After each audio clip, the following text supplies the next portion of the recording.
ৰহা সমষ্টিৰ অন্তৰ্গত নিজ জুকুটাৰ পৰা গৰুবন্ধা সংযোগী এটা পথে জ্বলা-কলা খুৱাইছে অঞ্চলটোৰ ৰাইজক, যাৰ বাবে পথত কঠীয়া ৰুই প্ৰতিবাদ সাব্যস্ত কৰিলে একাংশ লোকে। এফালে বান, আনফালে পথৰ দুৰৱস্থাৰ বাবে যাতায়াতৰ ক্ষেত্ৰত দুৰ্ভোগ ভুগিছে ৰাইজে। পথটো বোকাময় হোৱাৰ বাবে গাঁৱলৈ প্ৰৱেশ নকৰে 108 এম্বুলেন্স, যাৰ ফলত অসুবিধাৰ সন্মুখীন হৈছে ৰাইজ। ৰাইজৰ দাবী, চৰকাৰে পথছোৱা শীঘ্ৰে নিৰ্মাণ কৰি যাতায়াতৰ বাবে সুব্যৱস্থা কৰি দিয়ক বৃহত্তৰ অঞ্চলটোৰ ৰাইজক।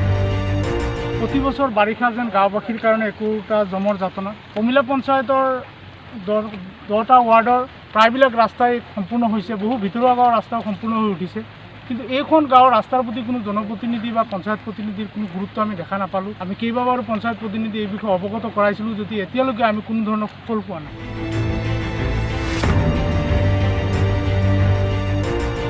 কামপুৰৰ পৰা ব্যুৰ ৰিপৰ্ট, নেশ্যন টক্স 24।